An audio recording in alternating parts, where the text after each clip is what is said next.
Dr. Jake Tuber is back this week, so it's likely this episode will contain some coarse language. Listener discretion is advised. Why is it that is how my introduction happens? What the fuck is that about? Sorry, Jake, you're absolutely right. Bang out of order. Anyway, it's my turn. Coming up this week in work. What do you do when you need a moment at work, but there's just nowhere to hide? Well, apparently a new workplace trend has hit office life. To solve this exact problem, I'll reveal all in my word of the week. Also this week, a US tech firm decided their workplace had too many HR-related problems. So they come up with a very simple fix. Fire the entire HR department. Honestly, you couldn't make this up. I'm sure Leah and Dr. Jake will have some thoughts on this. And in Truth or Lie, does Gen Z value purpose more than pay? The media is quick to tell us the kids want more, but is that really the case? I've done the research and I've got the verdict. And in the workplace surgery, one listener asks, how do you undo a promotion without destroying someone's confidence or your own credibility? They promoted the best salesperson and found themselves in a little bit of a pickle. This is Truth, Lies and Work, the award-winning podcast where behavioural science meets workplace culture, brought to you by the HubSpot Podcast Network, the audio destination for business professionals. My name is Al, I'm a business owner, and I'm here to ask the questions you might be afraid to. And my name is Leanne, I'm a chartered occupational psychologist, and I'm here to answer them along with organisational psychologist and all-round excellent human, Dr. Jake Tuber. Say hello, Jake. Hello, Jake. And together we'll help you simplify the science of work and build amazing workplace cultures. We'll be right back after a very quick word from our sponsors. Hello, welcome back, Leah, Dr. Jake. Dr. Jake, I've heard a rumour that you're writing a book, but you're keeping it kind of low-key. Is that right? What's it called? Some of us are trying to keep it low-key. We have a whole launch plan, Al. We're trying to not overdo it, and it just happens that, when you have great friends, sometimes they really want to support you. And as soon as I find some great friends, I'll let the two of you know. Oh, nice. How Do you know what? rude. It's a bit like, when you go to your mum's house and then one time you don't eat sweet corn, for example, and then she's got in her head that, right, okay, he doesn't eat sweet corn. I think it's the same with your book. Every time I see you, I'm like, we need to talk about his book. So, but anyway, we don't need to talk about the book. We won't. Do not need to talk about the book. There'll be plenty of time to talk about the book. Let's talk about what's going on in your week. What's happened in the last couple of weeks in your life? Oh my goodness, shirt. my life is going well. I've had some exciting developments on the work front, some exciting new client work that's been happening, and more than anything, though, spring has sprung here in beautiful New York, and for the 6 days of the year where it's not too hot and not annoyingly cold, New York is, in fact, the best city in the world, and we are somewhere toward the back end of those 6 days. So I am a happy camper. I don't think I fully appreciated how much my general mood was seasonally affected. Just in general, just the ability to feel like looking out my window, it's not dreary. I could go outside. I'm not saying I do go outside. I'm not saying I actually enjoy the weather, but it's the potential to enjoy the weather that makes me happy. And more than anything, it means my kids are outside. So I'm a happier human being because they're running around and they're tired. It just feels like a world of possibilities, doesn't it, when the sun is shining? Like you say, you don't have to do anything with them, but life feels better for the possibility. The sun is shining. The peace deal in Iran is going to happen any second now. Everything, we're going to open the strait where everything's going to be better. Everything's going to be great. It's great. Yeah. I feel like that when the sun's shining, it's the same as when you just fill up your car with a tank of gas, as you guys say, and it says the amount of kilometers you can do or miles you can do. So 650 kilometers is your range. You're like, I could drive too. And obviously, in your case, I don't know anything about because America's massive. You couldn't just drive to Canada. Couldn't get out of state for that. You probably couldn't, could you? That's a good question. I wonder how, from New York City, I'm trying to do the math in my head, could you technically make it to Canada? What would be the shortest distance with about 650 kilometers? I bet you'd be pretty close, actually, but no, I mean, depending on the direction you go, you could either pass through 6 states or in certain places not make it anywhere out of one. So it's a big country here. Do you know what we need? We need like Joe Rogan. We need like a Google gimp who we can just say, hey, pull that up. Go and get that route for us while we're talking. But am I allowed to say the word Google gimp? This is what AI can do. We need an AI agent who's our fake podcast producer, right? Go look that up. Yeah, go ahead. Can you pull that up? Derek, I think his name should be Derek. I think his name should be Derek. Solid. Derek AI agent. Go pull that up for us. Yeah. I like that. We will look into that for future. Meanwhile, Lee, anything to... sorry. Dr. Jake, you might not know this, but there's been some significant developments going on in our local park. Yes. Leanne has been supposedly, allegedly attacked by a crow twice. Yes. We have talked about it on the pod before. For those listeners who are no doubt desperate for an update, I went to the exact same place where the alleged assault... I haven't heard this yet. Yeah, I haven't told you. The alleged assault happened this morning. No crow. Really? So I'm not sure whether you're just attention seeking and making all this up, or whether the crow was just there at a different time or it was busy. Man, I don't know. It definitely happened, and it happened twice, and it was a bit weird. It went for our miniature pincher, Jake, which I think I mentioned before. He's not that miniature, so it was an ambitious snack on the crow's part. But then he just wouldn't leave us alone. He just kept like kind of bouncing towards us. You know, he kind of like stamp your feet to try and scare him, and he just wouldn't go away. I was like swinging around my rucksack at one point to try and scare him off. And in the end, another crow came in and intervened. And then the second time I had the bigger dog with me, so he managed to chase it away. But I don't know if it's looking after a chick or something, or it's got eggs laid. I don't know, but it's very keen that I wasn't in his area. Crows are one of the smartest animals in the animal kingdom. Fun fact is that most crows are actually smarter than the average American politician. So, it doesn't strike. In fact, we might elect a crow. Actually, if the Democrats are smart, they'll just run a crow in the next election here, and that'll turn the tide. Crows are brilliantly smart animals. You can teach them. They can solve memory puzzles. They're amazingly gifted. Wow. So what did it want with me, Jake? Creatures. What was it trying to tell me? You probably had like a candy bar in your pocket or something, and you didn't realize it. You know, like I don't know. It probably.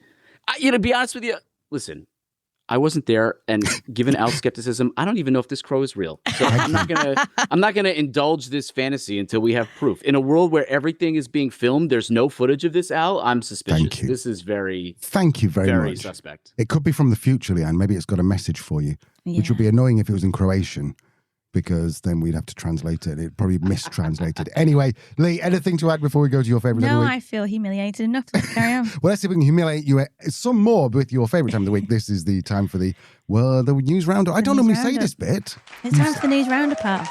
Cue the jingle. Cue the jingle. Okay, right, who's going first? Me. Okay, talk to us. I've got a new word. Okay, and you know, JT, that we listen to the word and we have a go at guessing what it is. We listen and we don't judge. Only we do. We judge hard. So my word is restroom lurking. Oh my God. I think we've got to go straight across the pond. You can't see this, but Dr. Jake has already got his head in his hands. He's already thinking George Michael. Know, first of all, now I want to know why the word restroom lurking makes you say, let's go to the American. That's what I want to understand. Why was that your instinct, Al? Like, defend that statement first before we go any further. Well, I've got a valid defense, which is restroom. We don't call it restroom in the UK. We'd call it the toilet or bathroom. The bathroom or something. But that wasn't really the reason. The reason was you've got the look of a man who knows his way around a restroom. So anyway. The look of a lurker. The look of a lurker. I'll tell you this. If by that you mean you look very middle-aged and like you can't control your bladder, then okay, touche. If that's where you're going, I'll buy that. But lurker, I don't know. That's tough. That's tough to stomach here. All right, so what do I think restroom lurker means? Given the nature of what this podcast is about, I'm going to give us the benefit of the doubt. I'm going to guess that this is companies monitoring how much time employees are spending in the bathroom? Ooh, no, but good guess. And it might come to that if this workplace trend continues. Al? Okay, what is it? Any guesses? No, because nothing I'm thinking of right now is broadcastable. Okay, so brilliant. I will leave it there. So I saw this in a Forbes article. Forbes is just the gift that keeps giving, isn't it? Like, there's so many quirky stories in it. I enjoy it muchly. But apparently it's when employees retreat to office bathrooms or restrooms for a few minutes when work is just becoming a bit overwhelming. And it's not because they need to pee or do any other business in there. They basically just need a break, and there's nowhere in the office for them to go. So they'll go into the bathroom, they'll scroll on their phones, they'll maybe calm themselves down, they'll sit just somewhere quiet for a few minutes before heading. Have a cry, absolutely. And the article also cites a survey in this from Kickresume, which found that 44% of workers admit to using office restrooms as a place to regain their composure when they're feeling overwhelmed.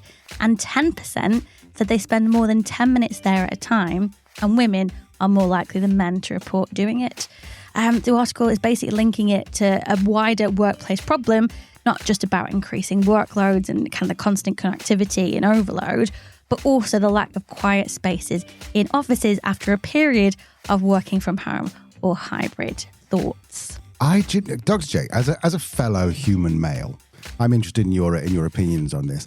I don't like going to a toilet and then just like not mucking about, but wash your hands, check your phone, whatever, because then if you're in there for 10 minutes, everyone's like, oh, I know exactly what he's doing. And I get all self-conscious about that. But maybe I'm just British. No, I agree fully. I think guys generally have the capability to get out of the restroom quicker. There's usually more urinals available.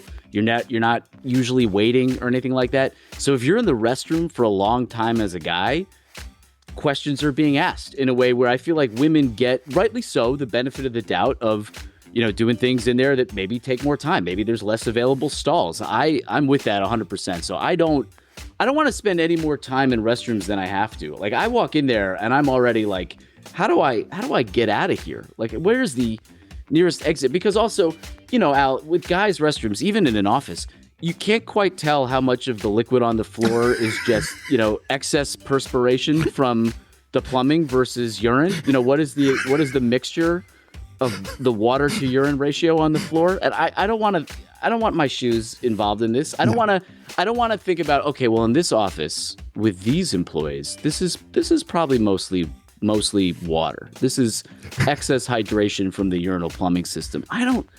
No, get me out of there. I don't want to have to entertain any more of those thoughts than possible.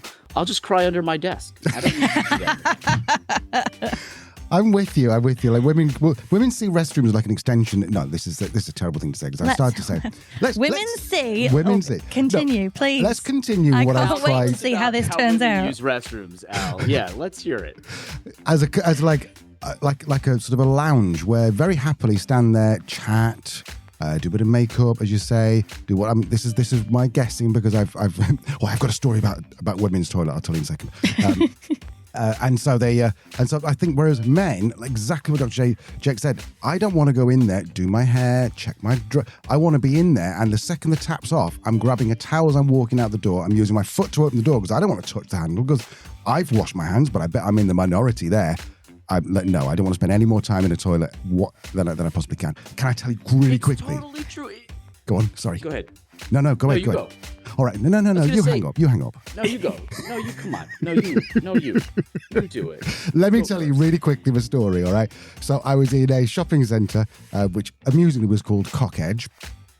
In Warrington, and it had and so they'd got a supermarket, a couple of the shops, and I went to the toilet, and the door was open, went to the toilet, went in, and I only went to wash my hands because I'd just been in, and I think I'd had a donut or something, so it was like dirty hands. So I went in, washed my hands, turned round, and under one of the stalls there was a watering can. It was obvious someone was in the stall and they'd bought the watering can and they took it into the store with them, not wanting it to be rubbed, because to be fair, in Warrington. That happens. So they take it in. I thought it was kind of funny, like, you see under the stall, you see a watering can. So I got my phone out and took a picture as the door opened and a woman walked out. And I realised that I'd walked incorrectly into the female bathrooms and I was taking a picture of a woman walking out of a cubicle. I have never run so fast in my entire life. Anyway, that's an awful story, and it's genuinely the reason. I don't think that's going to hold up in court. I don't think that's going to work. Yeah, I just happened to wander into the wrong restroom and take a picture. I think we can. The door was open. We can probably. We could probably do better than that. Lee, I feel like we've somewhat hijacked your word of the week. This is about people not being able to find a space to have a moment of work. Start over from the beginning entirely? No, I think you make a good point, though. I think women's bathrooms are usually nice. The occasional time that I've run into a men's because the women's has been like queuing around the restaurant, it's been a grim experience, and I've not done it again for another 12 months at least. So yes, and there's usually seating areas, there's usual people chatting. I've had some brilliant conversations with people I've never met before, will never see again in the ladies' bathroom. But I think the point of this is that are we spending enough time prioritising quiet places for people to go during the working day, especially now we're forcing them back into the office? I remember when I had one of my first manager jobs and we were in a community centre and it was really short on space and we had loads of customers coming in every day. I made the decision, after a request from a member of my staff, to close one of our one-to-one rooms for lunchtime for about 2.5 hours to give coaches the opportunity to kind of basically rotate. If they want to just sit somewhere quietly on their own for half an hour and have their lunch, they could. The shit I got from senior management, because I was taking an hour and a half away of productivity in terms of customer meetings. I had to really fight to push back and no, this is important. This will enable people to work better and longer. So I think the point is, if people are resorting to going into the restroom just for a 10-minute break, we might need to work a little bit harder to find some quiet spaces in the office, or indeed encourage people more to go out for a break, for a quick walk, etc. Yeah. Agreed. Anyway, that went in a different direction than I expected. What have you seen this week, Al? Well, this week I saw and again, I've forgotten where it was, but the link will be in the show notes, no doubt. And it was a story about an American fintech called Bolt. What it was described was as a masterclass in missing the point. So, US checkout software company Bolt, they fired 30% of their workforce back in April, which is, well, that's kind of normal. It's almost like non-news now, because that's what's happening at the moment. Companies restructure, you bring in AI, whatever. Here's what gets kind of interesting. Among those who let go were the entire HR department, every single one of them. Now, some people would have done that very quietly, but Ryan Breslow, the CEO, didn't do it quietly. He went on stage at a Fortune event and defended it. He said his exact words were, and I'll read, "We had an HR team, and that HR team was creating problems that didn't exist. Those problems disappeared when I let them go." Yeah, okay. So, do you know what? It was likened a little bit to, someone likened it to noticing your smoke alarm keeps going off and solving the problem by removing the batteries. So you basically just... Oh, that's a good analogy, isn't it? It's a great analogy, isn't it? So basically, that's the story. And I thought, do you know what? I could write more notes here, but I have a feeling that you two are going to have some thoughts on this. Dr. Jake? It's a brilliant way to make the numbers look better, right? Yeah. Oh, yeah, we fired all the police, and it's amazing. We've recorded no assaults in the past month. How could it's really incredible. I think the smoke alarm analogy is even better, though. It's shocking to me that this is the case. And I'm just trying to imagine, if I was an investor in this company, what I would think of the CEO who thought that this was the right way to handle things. Listen, if the HR department is seeming bureaucratic, it's seeming like it's creating more issues, etc., that's a performance management problem for HR, right? HR is not immune to being governed like a function that should be delivering business value. In fact, it absolutely needs to be the flag bearer of delivering business value in many respects. To get rid of it is such an odd choice. And I'm just really curious to see how inevitably, when they realize they need to staff it back up, what do they actually do differently to prevent the same situation from arising? What structural changes are they going to make as a company? Because eventually, if they want to grow, they're going to need an HR department or a function that carries out a lot of the duties that ideally were being carried out by HR. So what are they going to do differently next time? Because there will be a next time. If there's not a next time, it's because the company isn't growing, and that I'm sure is a problem for the CEO as well. Agreed. Lee, thoughts? I've seen this article pop up a few times this week on the old LinkedIn, and people understandably having their strong opinions on it. Mm-hmm. What popped up weirdly just before we started recording, because I didn't know that you'd include this as your article, because I like to be surprised. Sally Clark, our friend Sally Clark has been on the show before. Yeah. She was asked to by news.com.au in Australia to comment on this. And her article just came out before we recorded this. And I thought she summed it up beautifully. So she's a burnout and wellbeing consultant, Jake. If you haven't come across Sally Clark, she's excellent. But she said it's yet another attempt by tech bros to reduce humans to data, which could be amusing in its childishness if it weren't so potentially dangerous. Also note that leaders will now be dumped with HR responsibilities they aren't trained for, which will overburden them. Once they've spent a few months outsourcing HR tasks, they'll feel this on the bottom line. Well, they're already feeling it on the top line, because Bolt back in 2022 was worth, valuation was they're floated, I think, on the NYSE, I'm guessing. So they were floated, and they were worth $11 billion in 2022. Now, they're worth $300 million. That is quite a drop. But didn't I also read that their share price has gone up since they made this announcement of sacking HR? I'm not sure. I think I saw that. Well, that's just because if you look underneath the numbers, that drop from 11 billion to 300 million was mostly just HR bloated spend. I mean, once you get rid of HR, you could save about $10.7 million a year, $1 billion a year. I'm sure that their stock price went up, but Leanne, is that just because they made any workforce cut? Was it because, did someone say it was the getting rid of HR that led to, it was probably just anytime you cut operational costs, the exchange thinks, okay, you're doing generally time you do anything publicly that says we're making more money or we're saving money, the market responds with a quick blip that makes your stock price go up a little bit. It doesn't matter how benign that decision is or how absolutely historically catastrophic that decision will be. Any change that signals to the marketplace, we've noticed something and we're doing something different. Yeah, the stock price is going to go up in the near term because people speculate it will go up in the near term.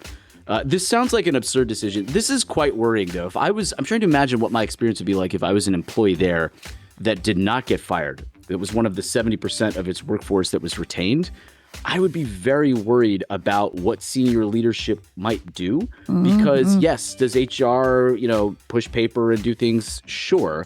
But they are often, at least in the U.S., the bulwark against executive overreach and policy violations. And who do you go to now if, your senior leader, your CEO does something inappropriate, unethical, questionable?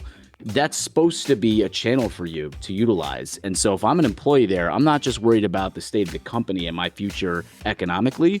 I'm worried about what my leaders want to do that would lead them to think this is a good decision. Listen, not to make a silly political analogy, but when you fire all of the inspectors general here in the U.S., the message you're sending is, I want to get into some corruption, and it's sort of the same thing. Like you fire all the HR people and you're sort of signaling, I want to do things that HR wouldn't have let me do.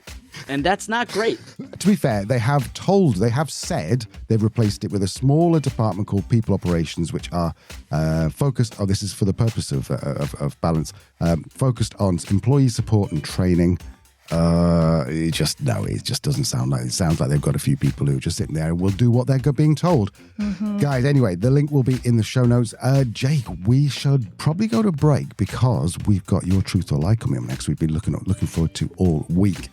So, Lee, anything else to add before we nip to a quick break? No, let's nip to a quick break. nip to the equivalent of the podcast bathroom. Let's go nip. We'll see. We'll see you in a second. Al, let's meet in the bathroom for 20 minutes. See you in a second. Welcome back to Truth or Lie, that time of the week where we take a popular workplace idea and ask if the research actually backs it up. This week, Dr. Jake is leading Truth or Lie, and we're asking, does Gen Z value purpose more than pay?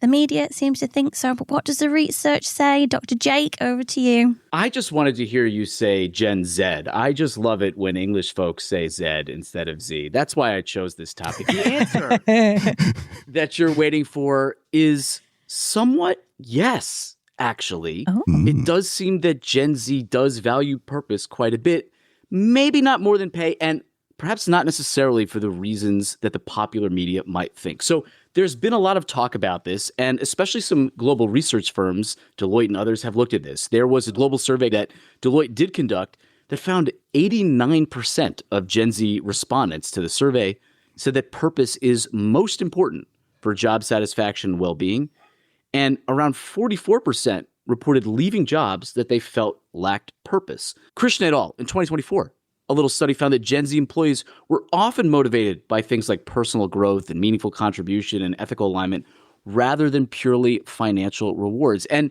in general, studies of workplace expectations also show that Gen Z places unusually high importance on topics like mental health, diversity and equity and inclusion, flexibility, authenticity, social impact. Nicholson Smith found that, etc. So there is some good research out there. Now, I will say this, however, I don't think a lot of this survey-based research is extremely useful. I think a lot of folks cherry pick some of the data. So looking back at the global Deloitte survey, 89% of Gen Z respondents said purpose is important for job satisfaction and well-being.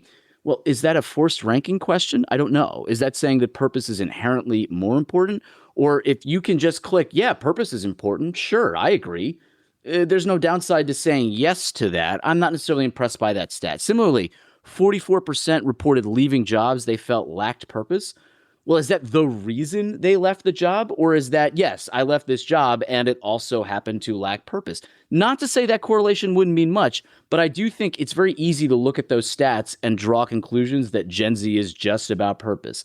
In fact, there's some interesting data to suggest it's a bit more nuanced and maybe a bit more traditional. So Business Insider study about 2 years ago in 2024 said that Gen Z places high importance on competitive salary alongside things like flexibility and values alignment. So it's not just purpose. It's not like saying, sure, underpay me. I don't care as long as the work is meaningful. There is some baseline expectation that they get paid decently. But here's what I think is perhaps most interesting. I don't think this has much to do with Gen Z itself. I think this has to do with the fact that Gen Z is just currently the youngest, generally speaking, generation that's entirely in the workforce. This is more a life stage phenomenon than it is unique to Gen Z. And I'll tell you why I think that. I looked at some research dating back to the late 60s and early 70s, 1969. Rozak and others talked about the baby boom era youth being widely associated with values around anti-materialism and identity-driven values. Engelhardt and others, 1971, younger cohorts in affluent societies in particular, increasingly emphasizing things like self-expression and quality of life measures over material concerns. So those happen to be the early workplace generations at the time. And what do you know? They're finding the same things. Gen X, frequently characterized by things like institutional skepticism and a preference for work-life balance, along with emphasizing things like autonomy and personal fulfillment. Those are research articles from Small and Sutton, 2002, Sanamo and Gardner, 2008. And then millennials. Gosh, millennials were described exactly the same way, according to Twenge et al. In 2010, as Gen Z are described today. So in general, I think that most of this, and in fact, most generational research has much more to do with the life stage of that generation and what they do care about and can afford to care about than it is something particularly different about them. Here's the flip side, though. There are some reasons to think that Gen Z as a generation might be slightly different, or at least intensified, because this generation has a pretty unique cocktail of economic precarity. There's a digital identity culture that's embedded in them. There's a lot more institutional distrust, certainly here in the US, and I believe globally as well.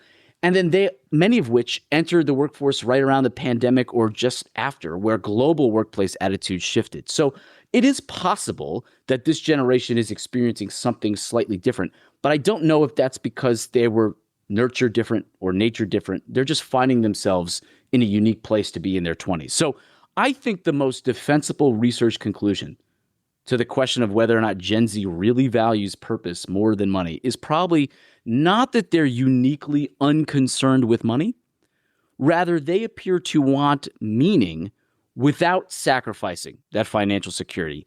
And they may be less willing than previous generations to tolerate meaningless work purely for economic stability, especially when it's hard to believe that economic stability is worth the time investment up front. Interesting. I think this throws up a really, really important question, which is, what the hell does economic precarity mean? I've never heard that word in my life. I don't know either. I just saw it online. You're lying. Article. You lie. It's precariousness. It means trepidation. It means, you're not in a great financially stable spot. Economic precarity. Right, cool, got it. Lee, thoughts? I was chatting to somebody the other day. I was on somebody else's podcast, actually, and they asked me about generations. Generations are such an interesting conversation, such an uninteresting area of research, because when we dig into it, there's not really that much difference.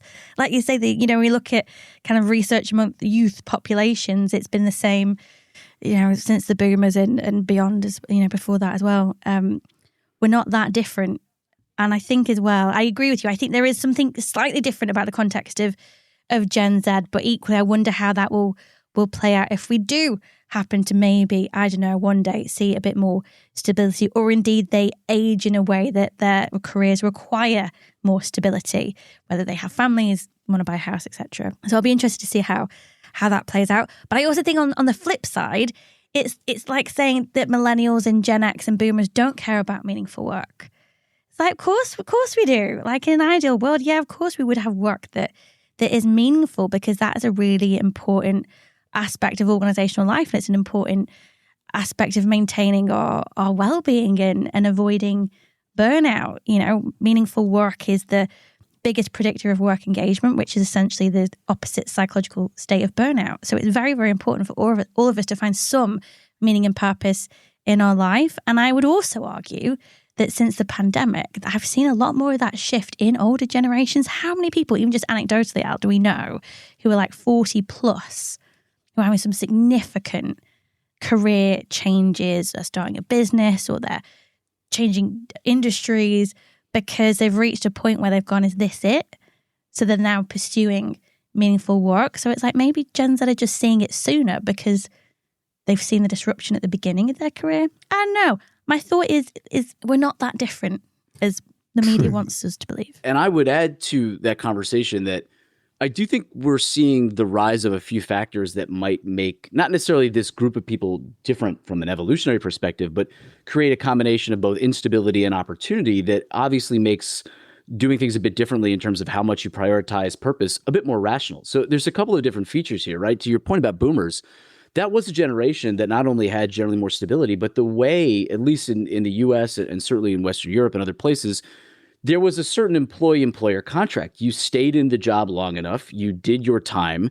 Unless you did something egregious, you generally didn't get fired. You might not have a ton of economic upside, but you'd stay in your field. You'd move along. You'd get your pension, and then you'd leave. And then in the 1970s, that productivity sort of decoupled itself from labor intensity to some extent. So you had companies that could begin to grow and scale independent of just hiring more hands to do the labor.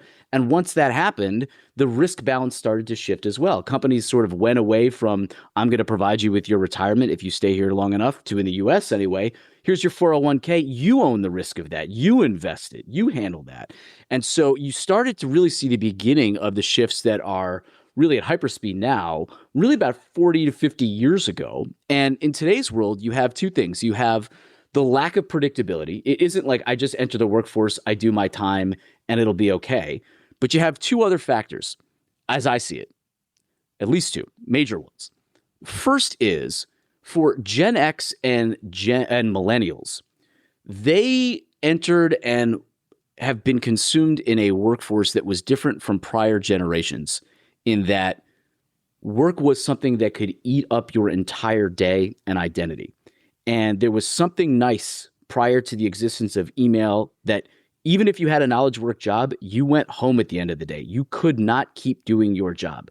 Whereas in today's world, work can be all consuming. And so if you can't find time to find purpose outside of work because work never really shuts off, yeah, it makes sense you'd want more purpose out of your job. Not only was it just a deal that you made socially where I'm going to stay at this job, I'm going to go there from 9 to 5, I'll do that for 40 plus years, I'll get my pension, I retire, but you could find purpose outside of the hours of 9 to 5.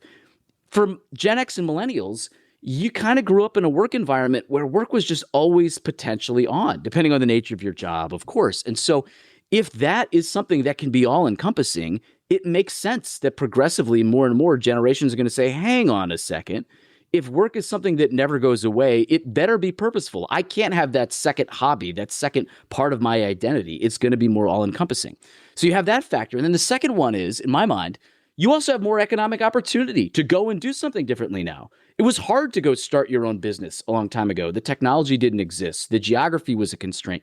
Now you can go and say, hang on, I can go build this idea. I can vibe code it now myself. I mean, that's relatively new, but it's not that hard to think about pivoting. And so I think you see older generations who are over 40, Gen X, even boomers saying, hang on, is this really it? I want to do something differently. In the past, there would have been like, well, of course this is it. What am I going to go and do something? How do I get something started? Now you can start something at home at night until it blossoms into a full-time job that may just pay the bills, especially if you have a little savings built up. So I think you have a combination of general macroeconomic forces over the last 50 years leading people to feel that economic precarity. Then you have the fact that if work is going to take up all your day or can be the only thing that continuously permeates every moment of your life, it better have more purpose. And now I have the opportunity to go and create something with more purpose. Yeah, let's fuck around and find out. Why not? Here. I was telling a story to somebody the other day that when I was in my first job out of my master's, this would have been 2008, it was when we lived in North Manchester and it was snowing really hard in North Manchester, and I worked in South Manchester, to the point where I couldn't see my car. It was just one big snowball. Couldn't get out of the road. I think I even tried, didn't I, and skidded at traffic lights, and there'd been a crash further down, so gave up, turned around, phoned my boss, like, I'm really sorry, I can't come in. Literally sent him pictures because I was afraid he wouldn't believe me because it never snows in South Manchester. And it was the days where I didn't have a mobile phone for work. I didn't have a laptop for work. So I had the day off. And now that would just never even happen. And that's not that long ago. I know anybody under 25 listening is like 2008, oh my God. But it's not that long ago in terms of how quickly work has changed. Yeah, absolutely. Absolutely. So interesting, Jake. Thank you. Yeah, and I'm a little... What's the final verdict? Oh, sorry. No, you're right. What's the final verdict? The final verdict is it depends. No, the final verdict is I do think Gen Z probably cares more about purpose and will hold on to that feeling more than any generation previously. But that's not because Gen Z is somehow neurologically wired differently or have all been babied. It's just a function of where they happen to find themselves as they're entering the workforce at this point in time. And they obviously need to hit a baseline of satisfying those economic concerns, because at a certain point, it just doesn't matter how much you care about the job if you can't pay the bills. And I do think overall, it's fair to say Gen Z is the most purpose-driven generation that we've had, even for generations early on in their working life. But I don't think that means they're willing to just eschew basic financial needs to pursue purpose. We had Oliver Yonchev on, he was a co-founder of a business with Stephen Bartlett. Flight Story. He's good mates with Stephen Bartlett, yeah. So we had him on, and what do you say is like, yeah, we do need Gen Z optimism, but let's be honest, they've just not been hit hard enough with the life stick yet. Wow. I always get fired up when I listen to you, Dr. Jake. I'm like, yeah, I need a banner or something. Go JT. That's exciting to hear, because we started off this episode being like, Jake is here, there's going to be profanity. And then Jake is here, so let's talk about restrooms. And I just feel like there's a lot of very subtle American bashing going on this podcast. And so I'm glad to see that in the spirit of true America, I can at least bring some fire and passion to an otherwise, relatively placid, organized conversation. I know, and I just want to apologize for the subtle American bashing, and I will make it less subtle next time. Anyway, right, come on, we need to get to the surgery. Time for my work. By the way, Jake, I'm guessing because you're a proper scientist and everything, you're going to give us the links to put in the show notes and all that too, all those things. No, fuck you guys. Google it yourself. Yeah, I'll send those over. No problem. Amazing. Okay, so we've got 3 questions here. I'm wondering, Lee, do you want me just to put them firstly to Jake, seeing as our guest? Yeah, absolutely. Yeah, and then you can jump in. All right, so this, I've got to say, World Famous Weekly Web. You haven't said the bit. I was just saying, World Famous Weekly Web says you reply questions to Leanne and Dr. Jake. Question number 1. It's all about, they write, I promoted my best salesperson and it's disaster.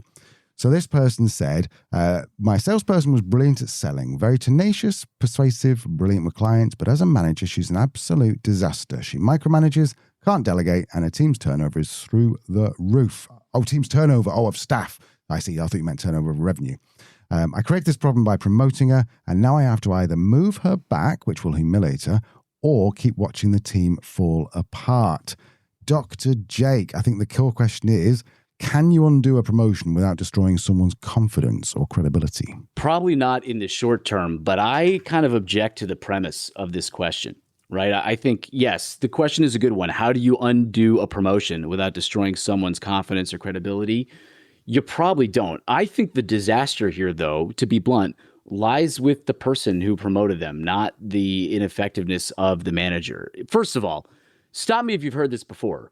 Salesperson gets promoted to management and suddenly isn't as good at the job. I mean, that is the most classic example of you went from being a doer to being a person who manages others and doesn't do a great job. It's a very different role to go out and sell versus manage people who go out and sell. Maybe more so than any other transition to management. That is the most cliche example of where managers struggle. So you've got to know to some extent that this person has to be potentially up against it. But I think the issue here, the disaster, frankly, is putting someone in a position where they're going to fail and then looking at it as like, well, I've either got to let them fail or I've got to demote them. No, you've got to coach them. You've got to invest. This is not a sunk cost fallacy to invest time in them.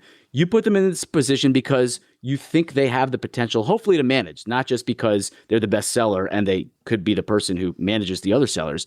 go and coach them. Give them the opportunities. I would say there's two things you need to do. One, they need to make sure they're getting the feedback to know where they're struggling and why, have concrete understanding of what success looks like.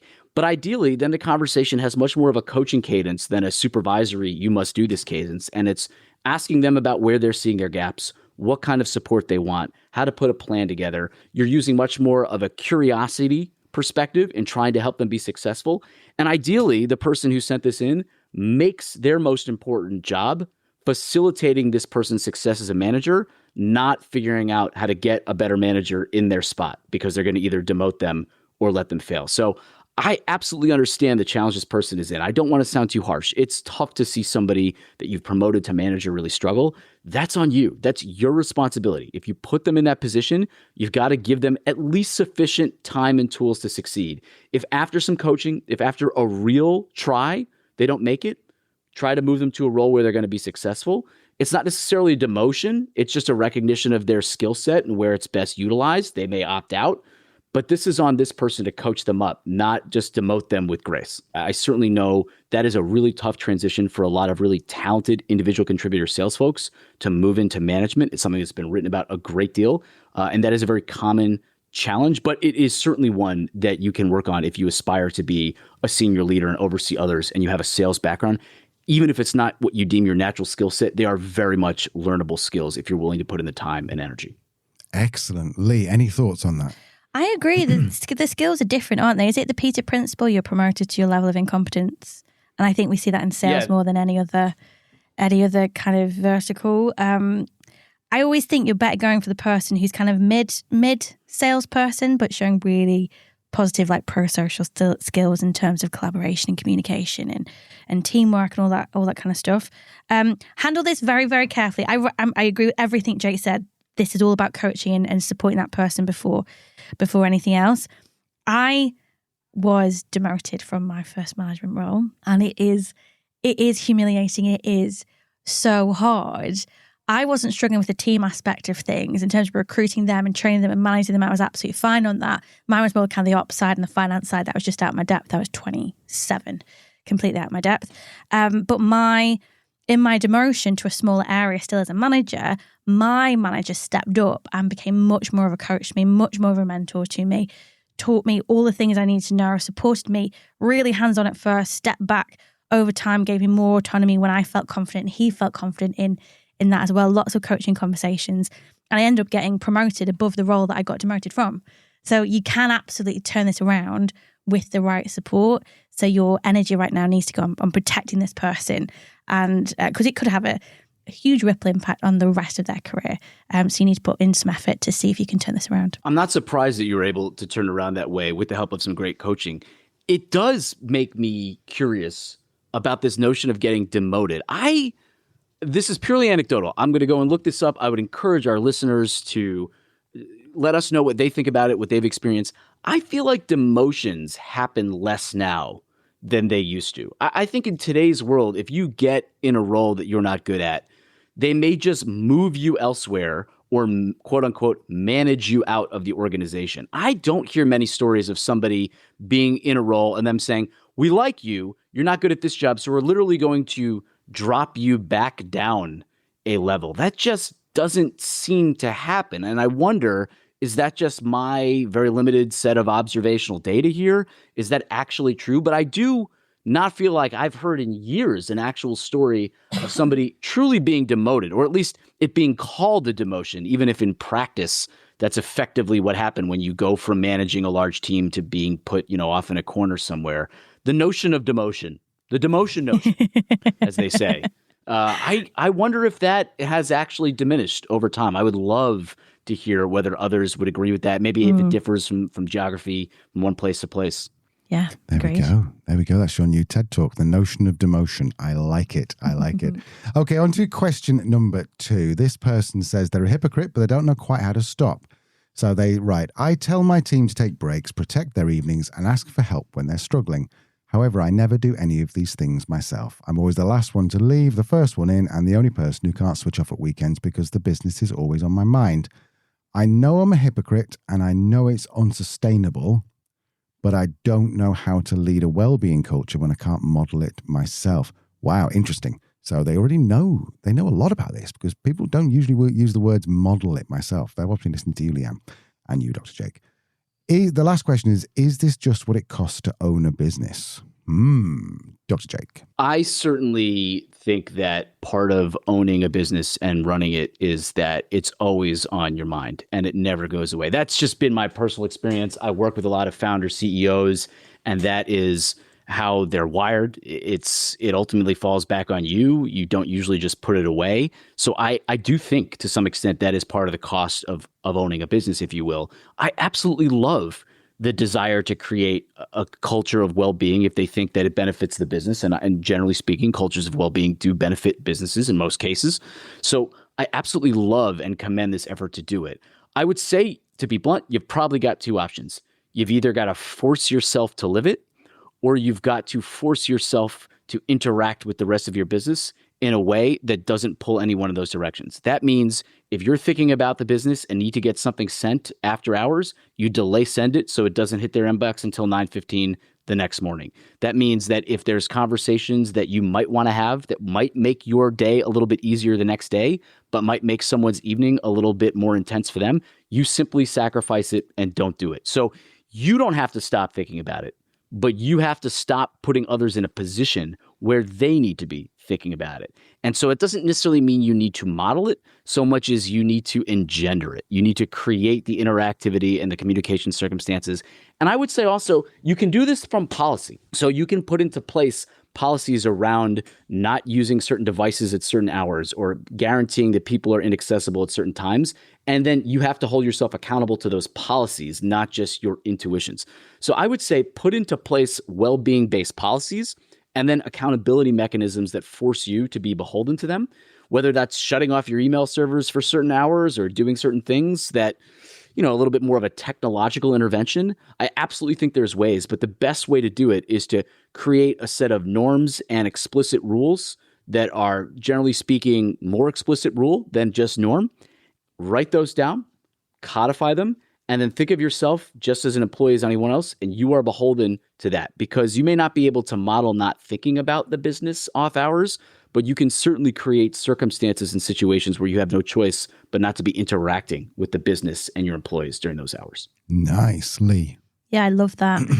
What's interesting about this question is you haven't really given us any clues as to whether the team is struggling with their well-being or whether it's just that, or they're doing great, but you're struggling. But I agree, yeah, those kind of having those policies and those firm procedures in place will absolutely help you to model it. The other thing I'd say as well is that sometimes it's just about optics. So if you're always the first one in and always the last one to leave, it's going to be really hard for your team to believe that behavioural, they're okay to not be the first one in and leave on time. You're going to kind of unconsciously set this expectation of what success is needed or needs to happen to achieve success in this organisation. So maybe go to a coffee shop around the corner for the first hour or leave on time and do some work at home maybe a couple of days a week just to give that visual that you are leaving at a time that everybody else is leaving as well. The other thing I'd say that, again, kind of looking at the question, probably overanalyzing it, but you say, I know it's unsustainable. I wanted to pick up on that. Yeah, that seems to me that you're already knowing it's unsustainable because you're starting to experience a level of stress that is starting to impact other areas of your work and or life. So I'm with Jake. There might be an element of forcing yourself to actually try and switch off or at least engage in other non-work activities at weekends, even if your mind is still on work. It's all those things, isn't it? Exercise, mindfulness can be really great. Spending time with friends and family. I actually spoke to an entrepreneur once who actually scheduled this in their diary in the same way they scheduled everything else. So they scheduled their weekends like 10 to 12. I go to the gym and then meet John for a coffee afterwards. 1 to 2, I go and play football with the kids. 3 to 5, I spend some time with the wife. Literally would schedule it out to help him stay on track with these activities. And he explained to me that he felt it easier to keep track of because it almost, in his mind, he framed it as work. It's part of my work responsibility as an entrepreneur and business owner to do this sustainably, to engage in non-work-related activities. So maybe something like that might help if you are a little more, if you're keen to plan. I think it can often trip people up if they feel like they need to make a mindset shift and convince themselves they need to switch off I don't think that works. I think the same thing that makes you an entrepreneur, that makes you a business owner, might really prevent that. I agree that things like mindfulness, I love the idea of scheduling off moments, absolutely hacks to help, but you may not be able to switch up that belief that you need to be thinking about the business. So what I would encourage someone like this or business owners out there to similarly think about is not forcing yourself to switch off, but rather forcing yourself to think about being productive in a longer time horizon. In other words, if you're like, I need to be on all the time right now thinking about the business, that is going to burn you out. It's going to be unsustainable. And you know that. That means you're thinking about the short term. That means you're addicted to feeling like I need to be in motion all the time or I'm not making progress. I want you to not think about switching off, but rather thinking about running a marathon, not a sprint every day. And so you need to be thinking about operating at a pace that will allow you to grow your business over time the way you're telling yourself, your spouse, your investors, whomever, not operating at a pace that only allows you to get through each day feeling like you've accomplished a lot. We get addicted to that feeling of day-to-day business motion when we know rationally we need to be operating in a way that scales long-term. So rather than trying to convince yourself to think about this as a matter of I've just got to find a way to switch off, the shift in thinking is I've got to think like a business owner who's planning long-term, because that is still a business choice you're making, not a personal one. And it is about being the kind of CEO and business owner that you'd want to work for, who's thinking about the long-term success of the business and the behaviors today that'll get you there, not someone who's just operating every day because it satisfies that underlying need of, if I don't feel like I'm doing something right now, I'm failing. When Leanne and I first met, I was building my third business. And it, in fact, probably the one that's given us about 80% of our wealth, isn't it? And I did it for 18 months and I built a business. I worked till, midnight every day. I even said to Leanne, I was that person. I said, Leanne, I can see you for 3 hours on a Thursday. This is genuinely, it's like a third date. I can see you for 3 hours on a Thursday. If that's no good, then I totally understand, but I'm building this thing. And one evening at the weekend. Yeah. No, you did. You gave me a schedule, but I think this is where you recognize that you wanted and needed that kind of social interaction, another aspect of life you were building alongside your business. So you found time. And it was up to me to go, is that enough? And at the time I was 22, 23. So I was like, yeah, cool. I'm still living with my mates. Great. See you on Saturday. It kind of works. So, but I think what's great is that you were aware that you needed to prioritize time, even if it was only a little bit, for another aspect of your life. And I think this is a great tip for this person writing in. Absolutely. Al right. was just like, Leanne, I could see you this Saturday. I only need 6 minutes. So how about 9 p.m.? And then I'll get back to work. Exactly. We could do it twice. So I love that. Okay, now on to question number 3. I'm hoping that it's not too serious because of my laughter. Okay, so how do you balance loyalty with honesty? One of my first employees has been with me for 7 years. She's loyal. She cares. She knows everything about how we work, but she's also stopped growing. The business has moved on and she hasn't moved with it. Having the conversation feels like a betrayal of everything she's given me. How do you balance loyalty with honesty? And at what point does avoiding the conversation become its own form of disrespect? It sounds like she needs to have a talk with this person about the fact that she isn't keeping up with the business. And that's hard because this has been an early employee, cares deeply, knows everything about the business. I think there's an obvious podcast host answer here, which is being honest is being loyal, right? There's a bit of like, if you really are loyal to what they should care about, you have to be honest with that. And I think that's true. I don't want to just be facetious about that. I do think that in general, if you do really care about them, if you're loyal to them as a long-term person, et cetera, you should be able to have hard conversations with them. You should be able to talk about them. And frankly, to ignore something that is going to be potentially perilous for them is, I don't know if I'd say disrespectful, but yeah, sure, it's not good. I think the harder question here is how do you actually go about broaching this topic of conversation? How do you suddenly say to somebody, hey, I know we haven't talked about this in a while, but you're not quite cutting it anymore. That is a tough topic. And Leanne, I certainly have thoughts, but I would love to kick it to you and say, like, how would you think about actually voicing these concerns? Not whether or not you should, because I think we can all agree you're not doing anybody a favor, both this person and the organization, to have somebody who's just not doing well in their job, lagging there for a long time simply because they were, an early employee. So how do you go about starting that conversation? My thought is always to gather the data, right?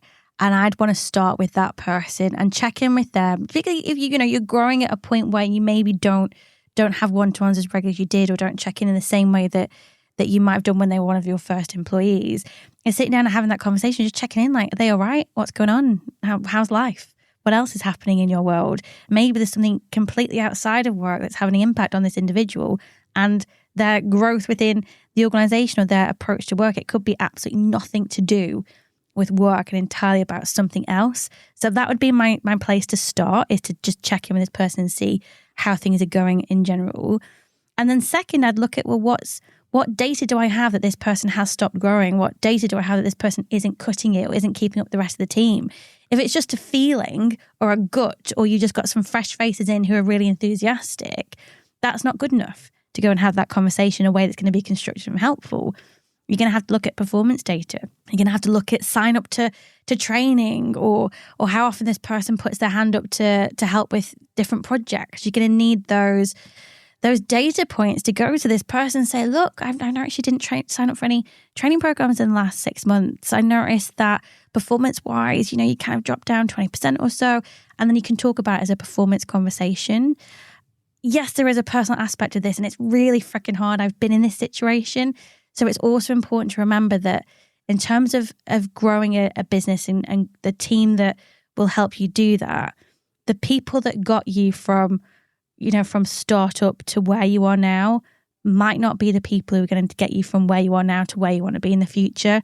That might take different skill sets. It might take different competencies and attitudes. It might just take a different, somebody who wants to work in an organization that's scaling rather than one that's in startup. So there has to be back of your mind as well. But I'd always start with the data. Do you know what's funny? I was there's a podcast. Well, I'm sure everyone knows a podcast called My First Million, which is brought to you by the HubSpot Podcast Network, the audio destination for business professionals. I say that because it's not contractually mentioned to say, but I was listening to it, and Gary Vaynerchuk, he was on it, and he said he found in one of his when he first started Vayner Media, I think is his company, there was a Facebook group of 8 people who just shit posted, just shit talked him, hated him, absolutely hated him.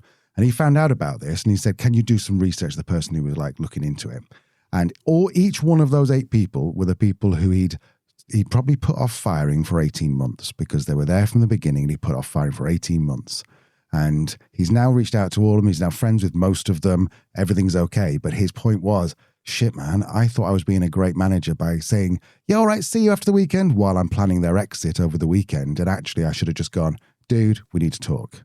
It's bad news. You're going to be let go today, sort of thing. Anyway, by the way, don't take that as advice on how to fire people. That is not advice. But it's a common problem, is what you're saying. Yeah. Dr. J. Well, I would also add too that I agree with you, Leanne, and that conversation is probably more than one conversation. Mm-hmm. That first conversation is probably fact-finding. It's not about you. Yes, you may want to come with the data to back up your evidence that this business has moved on and they have not, but it's not about dumping the data at them right away. It's about sitting down with them and saying, how are you going? How do you feel about where your career is going, where the business is going? Not because you're trying for an angle to jump in there when they say the right thing and say, well, I'm glad you said that because I've been waiting to talk to you. It's not that. It's actually just learning a little bit and framing this about understanding them first. What are their goals? What are their priorities? How does that align with the business? Do a little fact-finding about where they are in their own journey up front, then have a conversation later. Because if you do that up front, it allows you to come back to them and say, hey, in our last conversation, you said X, Y, Z about your goals, your priorities, etc. I was looking at that in combination with where we've been going and where we're going to keep going, and I'm noticing some divergence here. How can we reconcile that together?